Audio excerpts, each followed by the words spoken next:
Hello, everyone, and welcome to the very first episode of our podcast series on diversity and inclusivity in ophthalmology, brought to you by the ESCRS.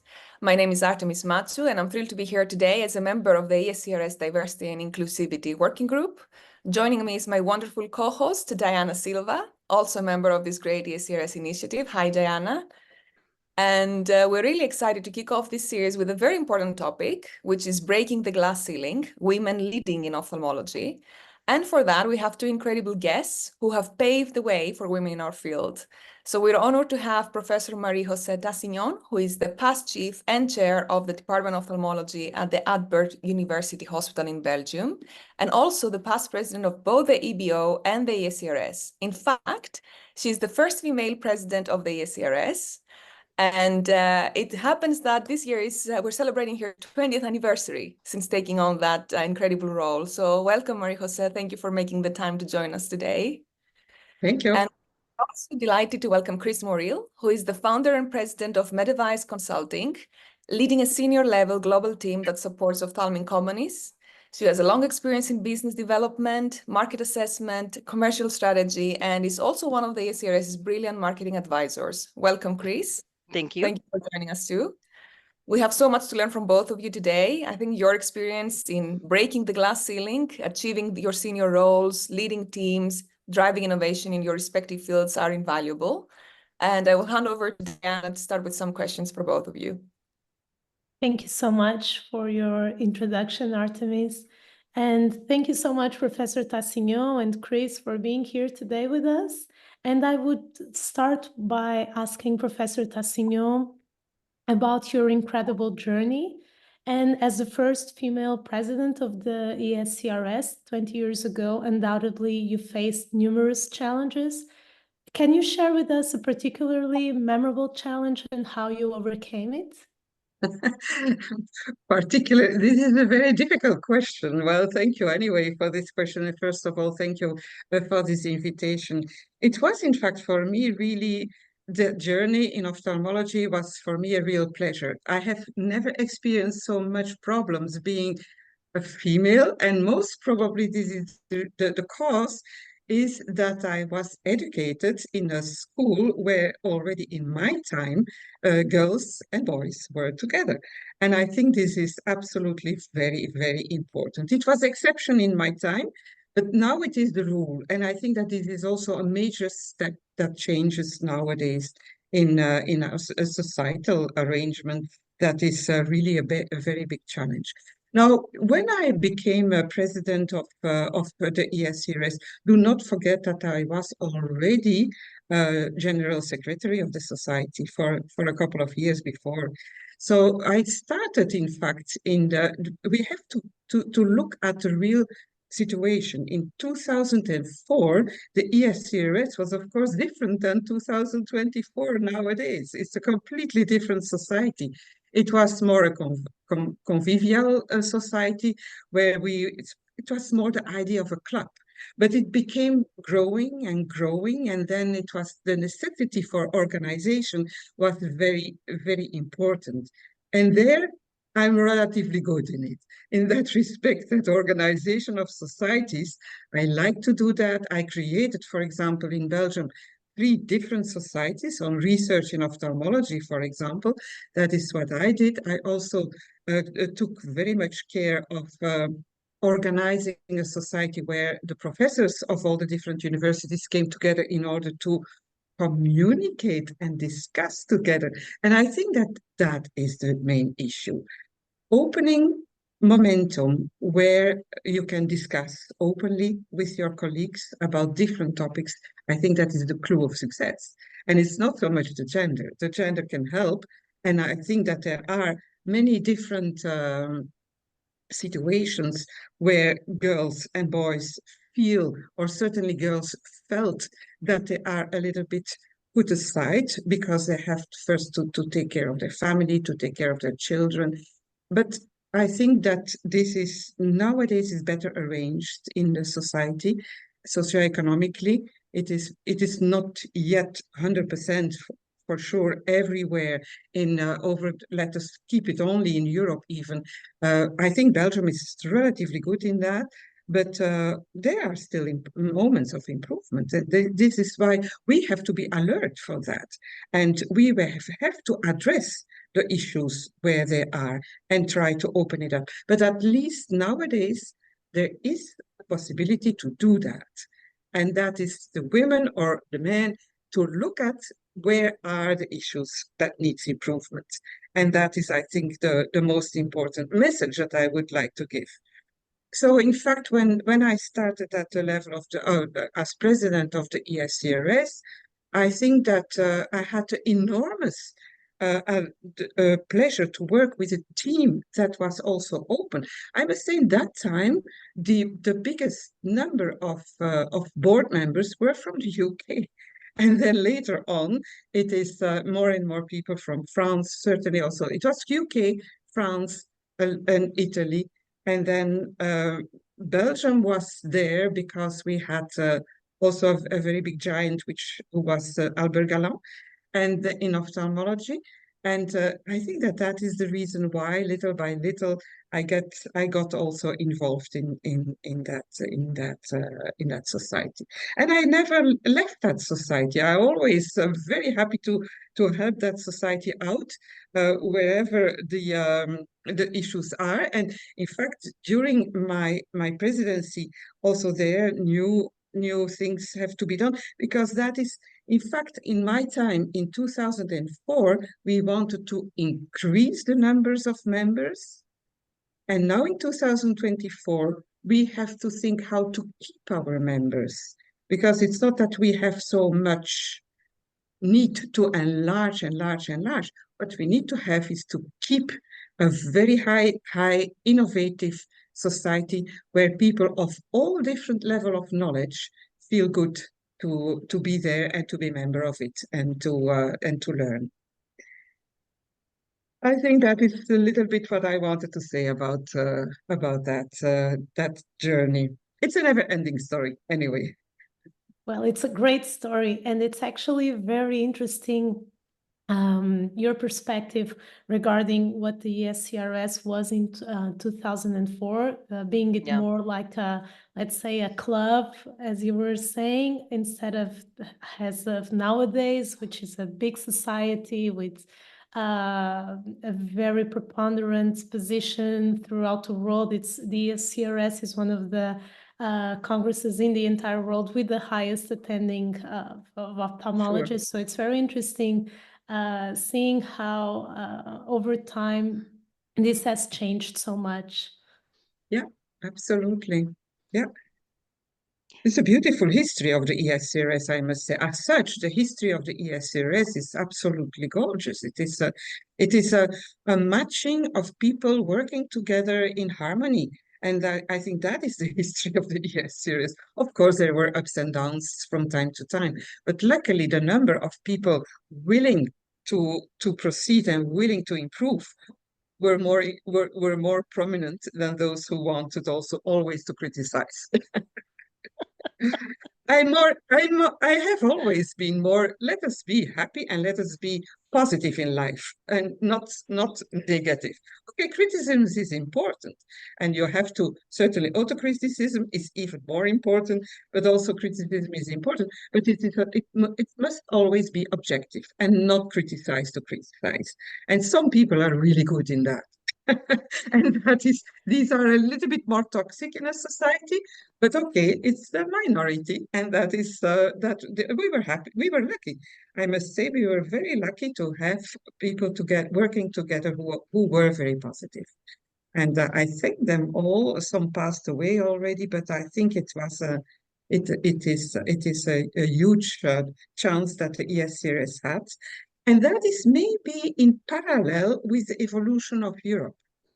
You know, I've also been involved in the European Board of Ophthalmology, and maybe we can speak a little bit more about that later on, because education is it's so huge, it's so important, and that is crucial. That is really the most important thing. And when I think about how the EBO has evolved and grown and become something that is meaningful and something that people want to strive for, I think that along with ESCRS's growth is one of the most interesting stories of the past 10, 15 years, because I mean, when was the EBO founded?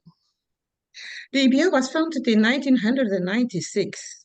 Right. So it was a little bit later than the ESCRS was created, but it was, and this was an issue that I really had to fight for. The ESCRS, mainly UK people in the board, were not so much interested in the European Board of Ophthalmology because they were already quite organized in the UK. And the UK people, they like to say, we are okay, we are fine, we don't need much more. But the remaining of Europe needed harmonization of education. And that was really, and I had difficulties to get the European Board of Ophthalmology accepted by the ESCRS in order to have courses that were accredited for the curriculum of the European Board of Ophthalmology. There I had some difficulties to get it. But the person who persevered, convincing, trying to put some arguments why it is important, we got it. And then finally now we are still continuing because we also need to what will erase the difference between men and female is education. If you organize education in such a way that it is available for everybody, but at different levels of your career, then you open it up for everybody, whether you are male or female. You have to pick it up as person, and if you want to pick it up and you want to continue your education, that's okay. Then that means that you will continue to grow in your career. If you don't want it, that's your choice. And I think that this is really very important, but that effort of education is not done yet, certainly not in Europe. We still not have fellowships. For example, in our field of cataract and refractive surgery, we need absolutely to have a higher level, the subspecialty level for cataract and refractive surgery. That is so important. And if it was my opinion, I would say split cataract and refractive surgery. For example, I know a bit about refractive surgery, but I'm not a refractive surgeon. And that entity of refractive surgery is nowadays so important that I think you need to have it separate from the cataract. But okay, that is matter of discussion, and it will evolve naturally and fluently because technology is there, and it's again the same point: education.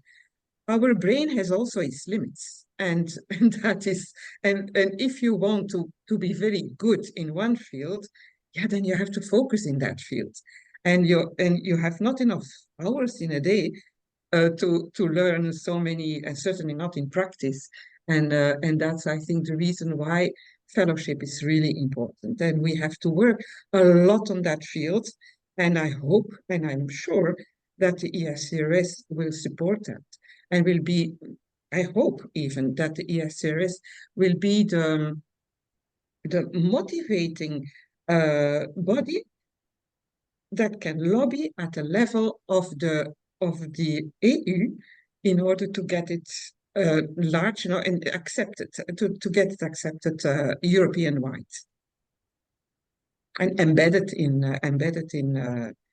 our education, in all medical disciplines. In fact, I think there is a big need for that, and everybody is aware, but nobody knows exactly how to start and how to implement it.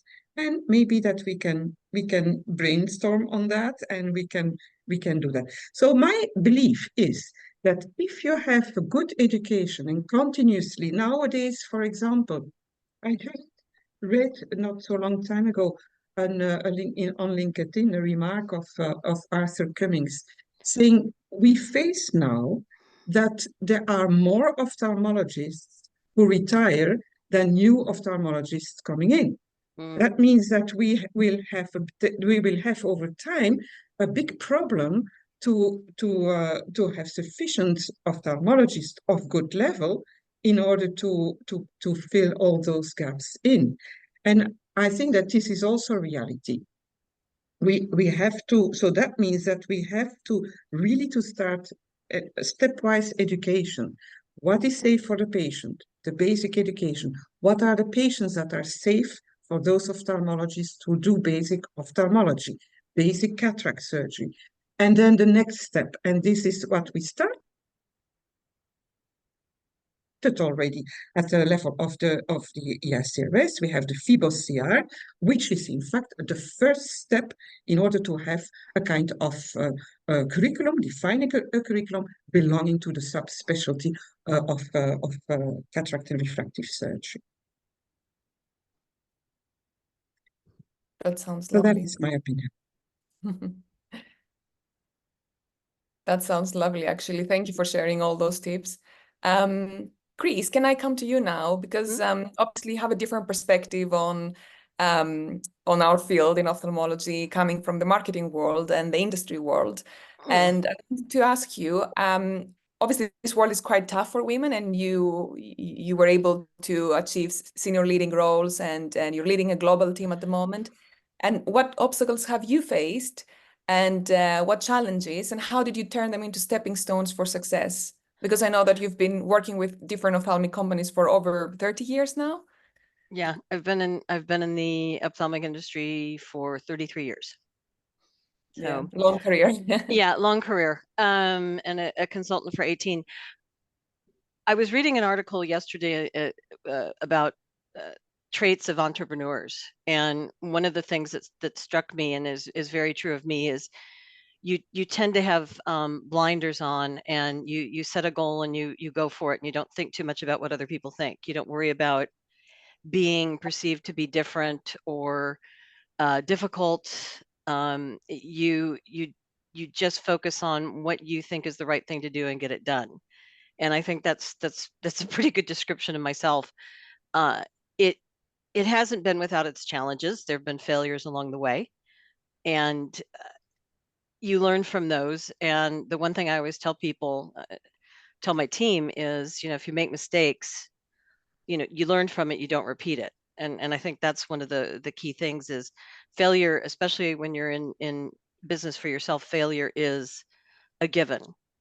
And when you look at the number of the rate of startups that fail, you know that the rate of success is pretty low, and you're lucky to get there. And and I've had failures. Previous company failed, so you try and improve upon it every single time. But I don't think much like Marie-José, if I was encountering issues because of my gender, I pretty much would ignore it.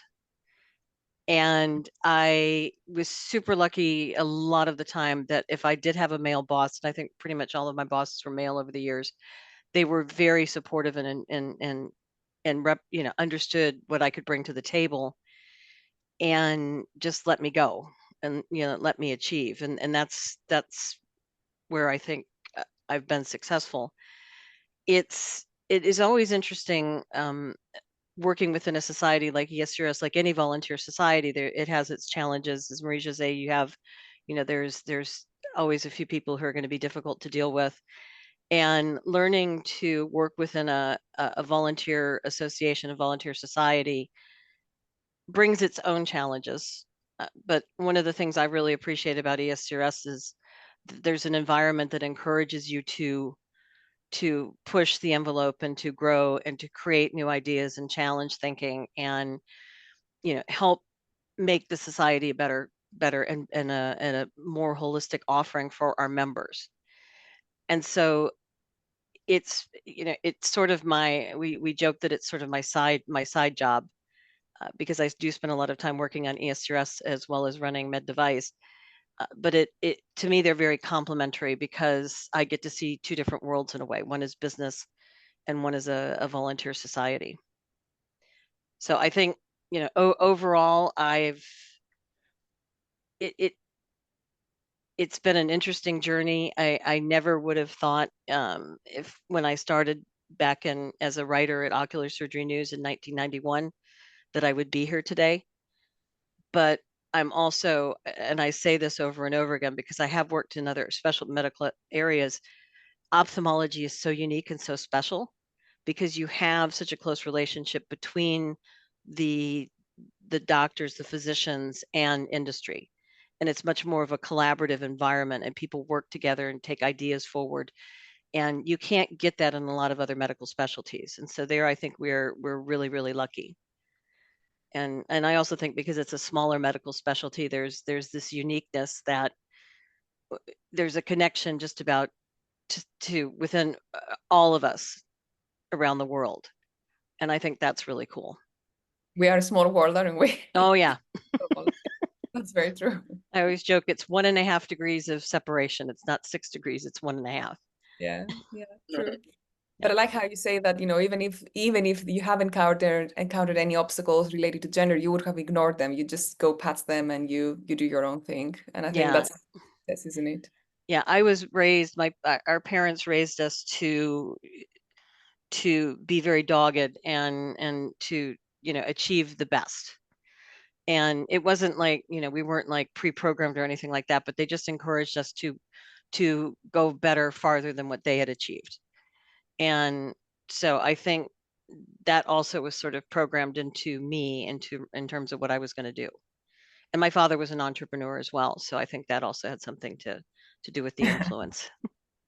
As the gene is genetic then. Yeah. That's actually one of the things this article says is that you people who come from a family of entrepreneurs tend to become entrepreneurs. It runs in your blood, isn't it? Apparently, yeah. And I met Marie-José when she was president, and I was working at Bausch & Lomb at the time. And I tell the story of this was back when ESCRS did live surgery, and this was probably the end of the live surgery after this one. But I had to meet Marie-José and negotiate our sponsorship of one of the live surgeries. And I was positively terrified to meet her because she was the president of ESCRS. And I had a total, I'm not worthy, I'm, imposter syndrome, I shouldn't be talking to this woman. And it's very fun to look back on that now and realize that she wasn't this terrifying leader. She was this very warm, wonderful person. And and a lot of my first memories of ESCRS have to do with Marie-José. Oh, yeah. Didn't know. Yeah, it's true. It's strange. Yeah. Well, in fact, you meet so many people during your career that, in fact, and it's wonderful. That's a wonderful job that we have being involved in the European society. It's not only European, but it's also it's global. Finally, yeah. You have so many connections with the other societies, and also, for example, in our time in 2004, there was a big will to collaborate with also the ESCRS and also with other societies. And that was wonderful, I think. Don't forget that it is also the period where Retina was created. And Retina was then also, we signed as organizers, José Cunavas and myself, we signed agreements between Retina and between the ESCRS. And look where Retina is. It's really a big success story. So yeah, I think Europe changed a lot. Thanks to the harmonization and the will of quite a lot of countries. European Union has also his own history with problems and issues, and I hope it will survive because it is also very beautifully a very beautiful story. A little bit in the line of the history of the ESCRS, I must say. Very but true. They are not there yet, just like for us, and that's also a good message, I think. If you have a society, if it would have been finished, done, we have discovered everything, or we have no other initiatives to propose, then we will die. So that's not what you want. We always have to find some new challenging things. And maybe that but I was thinking by listening to Kris, the gender, is that not a little bit old-fashioned as term? Because there are not only female males, there are also transgender, etc. And I think that who cares about that nowadays? I mean, for me, I don't care who I have in front of me, as long as that person is open-minded, brilliant mind, willing to discuss, etc. That is, I think, the most important thing. Whether that person is a male or a female, it's not that important, I would say, or transgender or everything. I think it is the philosophy, it is the way of approaching, and that's again education. Because in Europe, quite a lot of schools, there have been, and that's also a historical evolution, quite a lot of schools have been under religious control. Certainly in Belgium, the good schools were the Catholic ones, and the less good schools were the ones from the government. Nowadays, there is no difference anymore. Education, why? Because education belongs now to the government, and the level of education is defined for everybody. And that is the big difference. And that is also what we have to do now at the level of our subspecialty.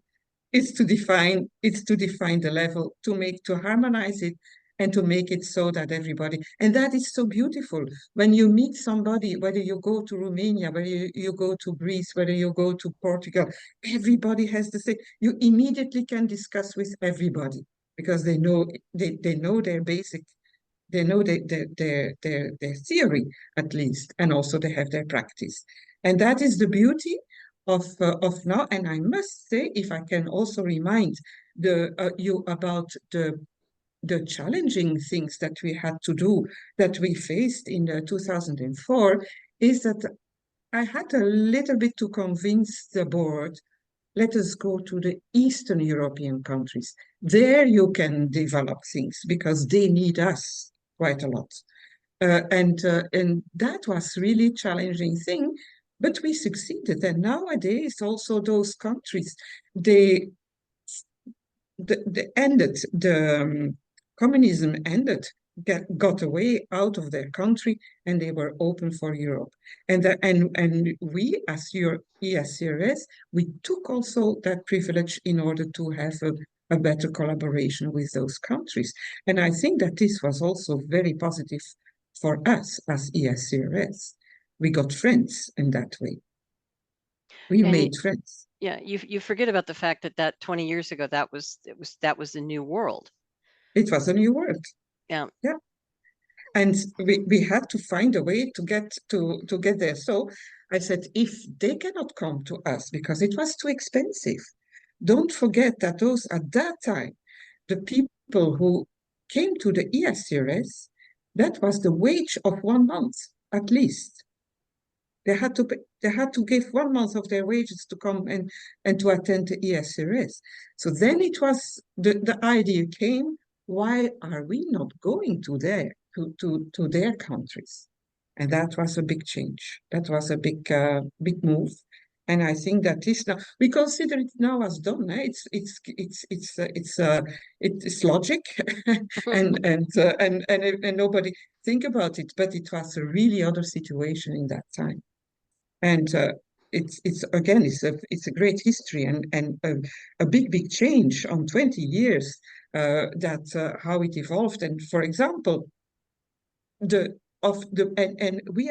are short-minded in that respect, that if you look at the 19th century, 1800, and was a revolution in science, revolution in music, etc. It was a very important century. And they had, for example, the Hungarian Ophthalmological Society was already created. And that is, they were very advanced, but we didn't know it because of the wars and of the politics, etc., etc. And now that we have, at least we get rid of all those issues. Now we can profit of their knowledge. I have been invited recently for the 100th anniversary of the Hungarian Ophthalmological Society, for example, which I think is marvelous. They have beautiful library. and I wanted to read about Berger, because he was from the Austro-Hungarian period, and I wanted to read about Schönberg, etc., etc. And you find that in their library. It is still there. So it is beautiful. So I think the philosophy of 2004 and 2024. It's a big evolution that we witnessed. Well, most certainly so. And I was actually struck by the concept you mentioned, Professor Tassignon, of education, of collaboration, of making education accessible for everyone. And I think that in Europe, we still have, obviously, we also have to go a long way, because the way our residency programs are structured are not uniform throughout Europe. And speaking with some other young ophthalmologists who are from countries where surgical training is not a part of their residency program, most definitely that's also an obstacle they have to face, becoming cataract surgeons or refractive surgeons. Do you think that over the past 2 decades, this is something that is also evolving? Are we, when you began 20 years ago, was this a major issue than it is nowadays? And do you think that we can actually try to improve this in the following years? Yes, excellent question, I have to say. This is absolutely marvelous. When in my time, well, in fact, I was quite young when I started chair in Antwerp. I was only 39 years, which is relatively young in that respect, that you have a little bit of experience, of course, already, but not really that very good, well, very large experience. But I was lucky, as being head of department, I had also then the possibility to choose my mentors and to go to mentors, because even at any stage you need mentors, at any stage, even if at any year or stage of your career, you need mentors, and you need what is called mentors, or people with whom you can collaborate and you can discuss, etc.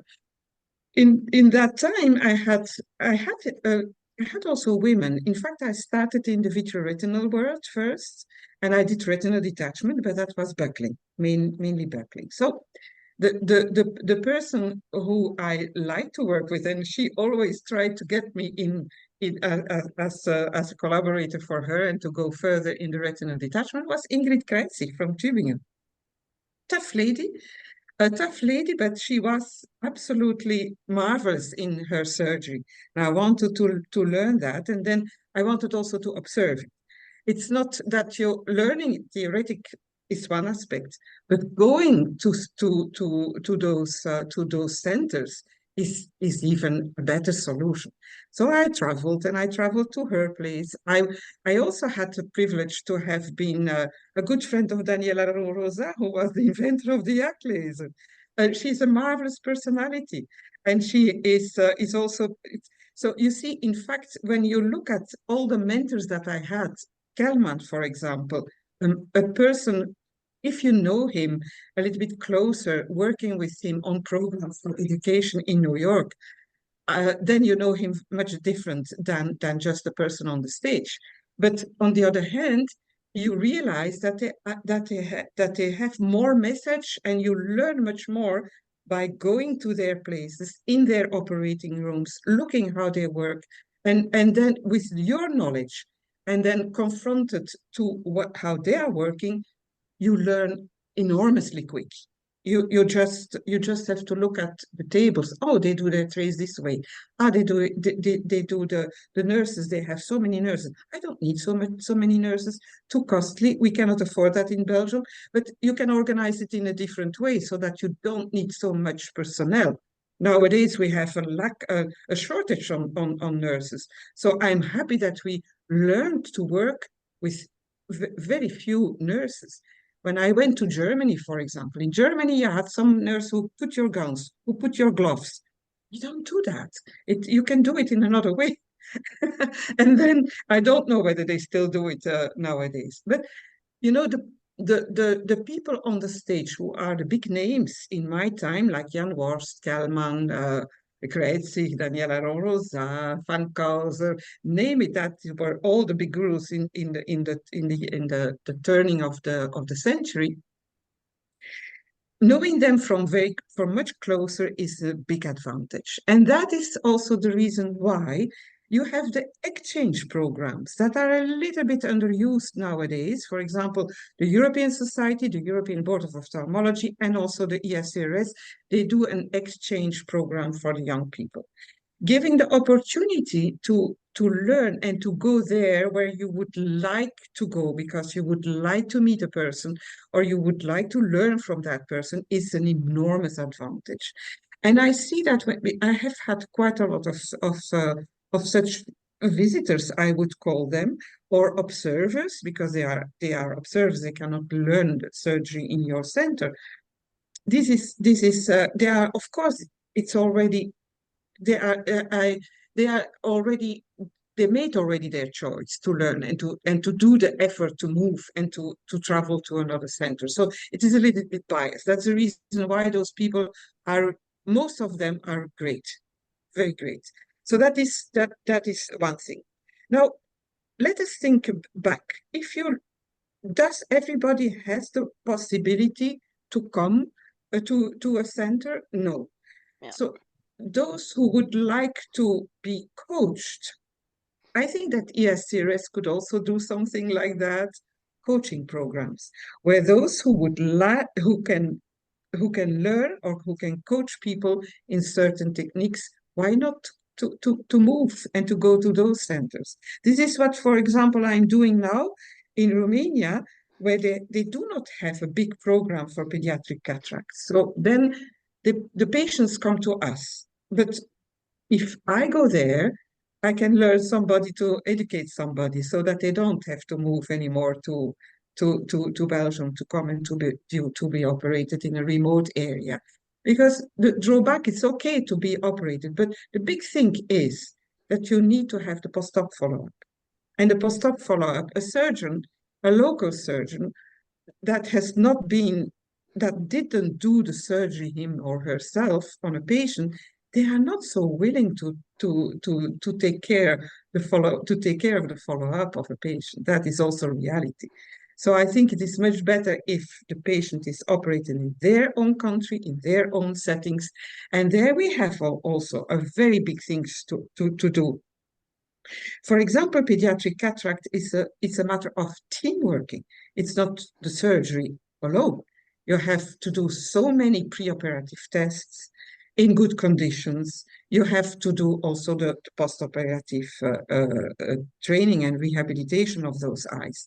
And that is even the most important thing. Even if once that the surgery has been successfully done, it's a post-op training that is most important.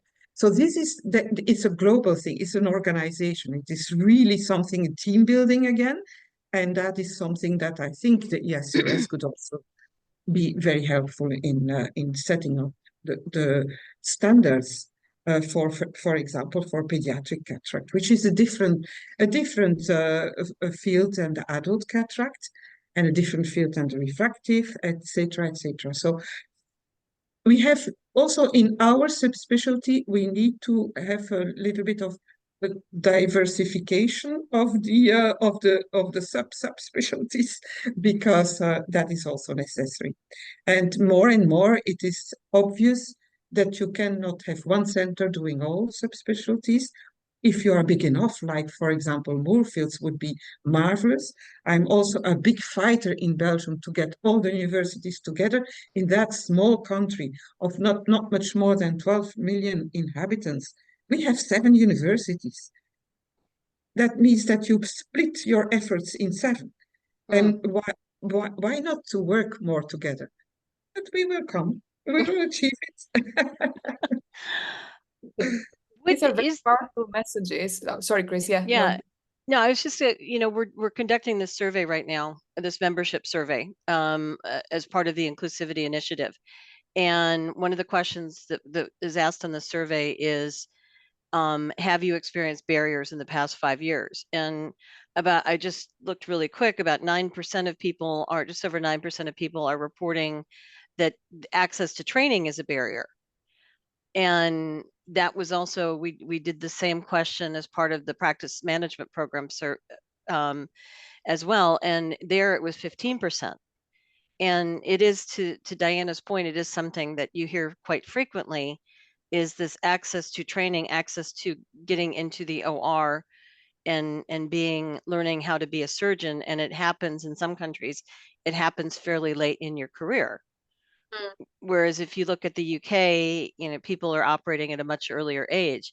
Do you think, Marie-José, that do you think, like the EBO, is there ever going to be a point where there's an effort to standardize training across Europe so that people have access to surgery earlier? Yeah. That would be, of course, one of the major issues that has to be discussed at the level of the European Board of Ophthalmology. But that's not enough. The European Board of Ophthalmology is, of course, a member of the EU through the UMS. That is good. But if you look the structure of the UMS, then you will immediately understand that they have not much power to change that. And that's the reason why we need lobbying. And here again, lobbying is important, but then you have to find the good people who can do the lobbying. And this is not so evident. And we have tried in the past, we have tried to get lobbyists involved, but it was always a failure. It was always a failure because understanding the job of education and understanding the job of surgery, etc., that's a quite difficult issue. So I think you are absolutely right, and we may not lose our faith in it, and we may not lose our courage. We have to continue to fight for it. In fact, this is also quite a nice memory that I have now that you speak about it. You know, European Board of Ophthalmology, there were quite a lot of centers were reluctant to send their residents to the European Board of Ophthalmology because they said, why would that little group of European Board of Ophthalmology people be superior to our program in our country? And then suddenly I said, okay, if we want to be recognized, we have to make it clear and transparent. And then I had the opportunity to have one person in our department who wanted to do a PhD. And he wanted to do a PhD in the education in ophthalmology. And that is when we did 3 consecutive publications on how the European Board of Ophthalmology works, how the exams are organized, what we studied in order to be fair, gender fair. For example, when you have written exams, we know that the attitude of male is different from the attitude of female. For example, female are more a little bit prudent, and then we introduce the do not know option as well, instead of only pass, true or false. I don't know, and I don't know is another aspect of maturity in your thinking, in your way of thinking. If you just don't know it, say it. It is also important for your patients later. If you don't know it, say to your patients, I don't know, I have to refer you to another ophthalmologist who I think knows it better than I do. And don't be afraid to do that. So we considered that it was a plus point to have that embedded in you, that you can accept your limitation in your knowledge. It's only that it means. You accept your limitation in your knowledge. And then we did more and more studies on that. And I think I contacted the editor of the Swedish journal. Okay. And then he accepted to have that published in one entity in altogether, so that it is one supplement, if I can say so.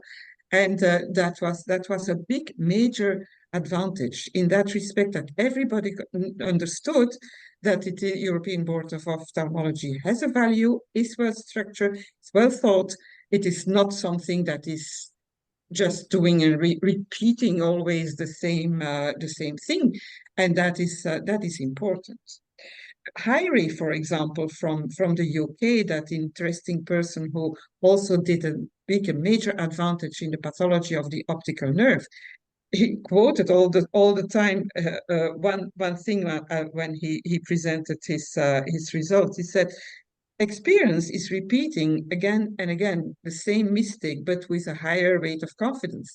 And I think that you have to avoid. You have to, at a certain moment, you have to say, oh, wait a minute, we have to change our attitude here. We have to think out of the box at a certain moment and to think differently. And that is extremely important. So cut the routine, cut off stop with routine working, change it and adapt it and innovate. I think that is really important. And that's what is also the challenge of the ESCRS, and the ESCRS did it very well. They changed, and they are lucky they had different presidents and team, because it's not a president, it's the team of the board. That was such a mixture of people, so that they were on time, they could change and innovate and adapt. And that is really, that is the big message. That is the big success of a society. That's really lovely. You send a message of unity and doing things together and bringing like education in focus rather than other micromanagement or politics, things like that. That probably is what made you so successful in so many different societies and boards. Yeah, and that's inspiring. Absolutely. But the weak point of the ESCRS is the lack of contact with the European Union people. That's it's political, but you don't have to be afraid about politics. They are people just like other people, and we have to know how does it work. And there is a try through the EUI, and this is why I always supported the EUI body, which is a lobbying group, but we don't understand what it is really, what it works, and how the politics are organized. And then, oh, it's a little bit a black box, so let us forget about it. I think that is a mistake. We have really to be not to forget something that we do not understand. On the contrary, learn to know how it works, and then decide, not decide before you know it. And there have been some tentative steps, I think, in the past year to do a little bit more lobbying and advocating. Oh, yes. Yeah. And I think difficult. Yeah, it's difficult. And as a society, I think starting to become more political than in the past, because I remember it was probably after your presidency, but there was a huge uproar about LASIK, if you remember this. Yeah. And the UK, the House of Lords, House of Commons, there was legislation about refractive surgery and trying to get ESCRS to take a stand on it. It was just, the answer was no. And today it would be a much different position. I think also. Yeah, absolutely. Definitely. We miss opportunities. You miss opportunities. And that's, I think I'm a little bit afraid now, if we don't go political, if we don't know how the EU works, and if we don't know how we can defend our things at that level, we miss opportunities. It will come later. I also learned by aging, if it is not today, it will be tomorrow that we will find a solution. So I'm always optimistic. Kris, can I ask you a question as well? Because it's from your perspective, I think you see different things from a different angle to how we look at them as physicians, pathologists. And over your 30+ years of experience, I'm sure you've seen a lot of changes in how women are portrayed within the industry. Have you seen this change? Do you think that things are getting better for women? And again, from your unique niche, marketing shapes perceptions as well. So how do you think that we can change the narrative around female role in healthcare industry? And what more can we do to improve that? Interesting question. I think that there are definitely more female leaders in companies in ophthalmology today, which sort of reflects a trend in the industry, in the world and business overall. I think we can do better. I think that there's still a huge gap if you look at the heads of the, ophthalmic companies today, there are very few women in leadership positions, CEOs of companies, et cetera. You see it more at the startup level than you see it at the more established company level. I think it's about mindfulness and continuing to push, but I'm also a very firm believer that the best person should have the job. It shouldn't just be based on numbers, on quotas and things like that. So I think women have to, we all, suffer from the, the imposter syndrome. And this, I think, is a frequent, we were talking about this last week, how a man will look at a job description and look at and say, well, I checked 3 of the boxes of 10, so I'm going for it. A woman will look at that same job description and say, well, I don't meet every criteria there, so therefore I'm not going to apply for it. And I think that kind of mindset, that mentality needs to be overcome. And I think that organizations like Ophthalmic World Leaders, Women in Ophthalmology, there's groups that have become much stronger over the past 10, 15 years that didn't exist then. And when I first started, and I think that also helps. But there's still a long way to go in terms of leadership here. Yeah. I just have to warn you, I'm gonna have another call interrupting in just a second. So because I always use the same Zoom call. We're ready to wrap up anyway. Thank you both so much for your time. I think that was extremely insightful from both of you. Again, different angles into the same thing. So it's really good to have both your perspectives. Diana, do you want to? Well, I would just like to thank you for your time as well. And very shortly, in a nutshell, Professor Tassignon, what would be your hope for the next generation of women, as well as you, Kris?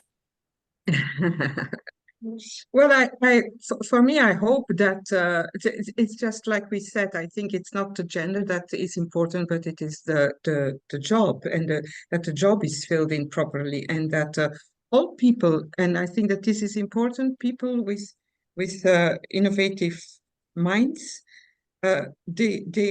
I hope that they can develop themselves, and that they have the opportunity also and the chance in life to share their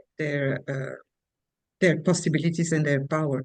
And that is not always easy. And it's not always, it's also the case for men. It's not only the problem for female, it's also the problem for men. So I think that it is the right person on the right place. This is an easy quote, but on the other hand, it is so much, it fulfills really what we want to have, the right person on the right place.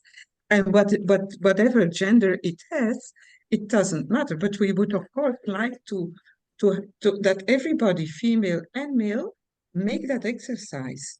Am I good in that, or am I a plus for the society for example, in taking a position, an empty position? Am I the right person? It is not that you have to be negative for yourself. You just have to make your balance for yourself. And of course, a little bit of not every character will take that job, and you have to take a little bit to dive in. How do you say that? To jump in the into the deep end. Water. Yeah, and that's also not everybody dares to do it, although they sometimes have an excellent capacity. So there you need it's the profile of persons who are willing to take up such tasks is quite complex, I must say. Well, thank you so much. And Kris, would you like to share with us your hopes for the next generation? I completely agree with Marie-Josée. It's, jump in, don't be afraid, don't be shy. Just because you see a room full of people you don't know doesn't mean you can't walk in and introduce yourself and start to make, a new connection and an impression. So it's not always easy, but you have to take a big deep breath and just go for it. Perfect. I think that's correct. Well, Thank you thank you both. so I know much. we're running out of time, so it was very insightful indeed. I think we're both all inspired by both of you today. And we will have more of these episodes in the near future, so stay tuned, everyone. And thank you again. Bye-bye, Yep. everyone. Thank you for Thank the you. invitation. Thank you. Thank Bye-bye. you.